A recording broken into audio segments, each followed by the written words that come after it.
प्रिय छात्रों, आज प्रश्नावली 10.2 शुरू कर रहे हैं। क्वेश्चन नंबर 1 देखिए।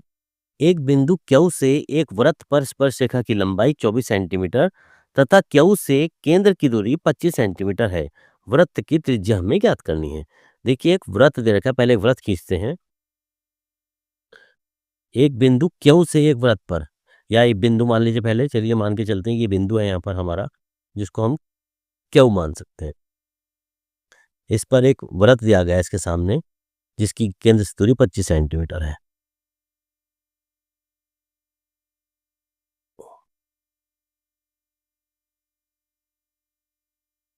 मान के चलिए ये वृत्त दे रखा है और ये बिंदु है यहाँ पर जो इसका केंद्र है, इसको मान के चलते हैं ओ। यहाँ से यहाँ तक ये जो दूरी दे रखी है, ये तो दे रखी है हमारी 24 सेंटीमीटर, और साथ में उसमें कहा गया है स्पर्श रेखा खींचनी है जिसकी लंबाई 24 सेंटीमीटर, क्या उसे केंद्र की दूरी 25 सेंटीमीटर है। देखिए, साथ में एक स्पर्श रेखा खींचनी, इस स्पर्श रेखा खींचने के लिए क्या करते हैं हम, इसको हम यहाँ पर कहीं भी मिला देते हैं। अब इससे हमें इस बिंदु को मिलाना है।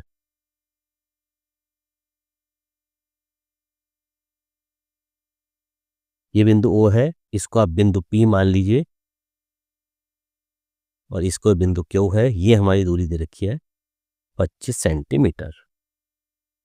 ये देखिए यहाँ पर हमारा 90 डिग्री का कोण बन रहा है। तो जब 90 डिग्री का कोण बनता है तो हमें ओ पी की त्रिज्या निकालनी है। त्रिज्या निकालनी है यानी कि ओ पी की हमें दूरी निकालनी है। यहाँ पर कितनी होगी, ओ पी हमें निकालना है। जब यहाँ पर ओ पी निकालना होगा तो यहाँ पर ओ क्यू की दूरी, ओ क्यू की दूरी दे रखी है हमारी 24 सेंटीमीटर, जबकि पी क्यू की दूरी ये दे रखी है हमारी 25 सेंटीमीटर। अब देखिए, पाइथागोरस प्रमेय क्या कहती है, सब समकोण त्रिभुज बन रहा है, क्योंकि ये कोण 90 डिग्री का है तो ये हमारा समकोण त्रिभुज बन जाता है। तो यहाँ लिखेंगे समकोण त्रिभुज ओ पी क्यू में।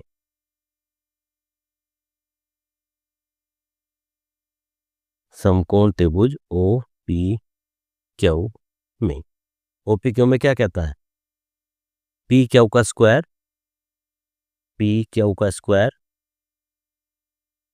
ये बराबर है हमारा ओ पी का स्क्वायर प्लस ओ क्यू का स्क्वायर के। ये दोनों आपस में जब पाइथागोरस प्रमेय लगाएंगे तो यहाँ पर इनका मान रख दीजिए। पी क्यू का मान दे रखा है हमारा 25, तो ये आ जाता है हमारा 25 का स्क्वायर बराबर ओ पी का स्क्वायर। ओ पी हमें दूरी निकालनी है, ये अभी हमें पता नहीं है, तो O P square plus O Q square. O Q का मान दे रखा है हमारा 24, तो इसको लिख सकते हैं 24 का स्क्वायर। इसका मान रख दीजिए, 25 की 25 में जब गुणा करेंगे ये आ जाता है हमारा 625 बराबर ओ पी स्क्वायर प्लस 24 का वर्ग, 24 की 24 में करते हैं तो जाता है 576, 576। यहाँ से ओ पी स्क्वायर का मान निकाल लीजिए, तो ओ पी स्क्वायर बराबर इसको लिख सकते हैं 625 माइनस 576, और 625 में 576 जाते हैं तो ये हमारा 49 बच जाता है। तो ओ पी स्क्वायर का मान आया हमारा 49, तो ओ पी बराबर अंडर रूट 49, और 49 किसका वर्गमूल है, 49 का वर्गमूल है हमारा 7 का। तो ये 7 सेंटीमीटर हमारा इसका आंसर आ जाता है फर्स्ट पार्ट का। यानी कि ये जो हमारा फर्स्ट पार्ट में ऑप्शन दे रखे थे, तो ये इसका फर्स्ट पार्ट ही हमारा आंसर आ जाता है 7 सेंटीमीटर का। तो ये था क्वेश्चन नंबर 1 प्रश्नावली 10.2 का।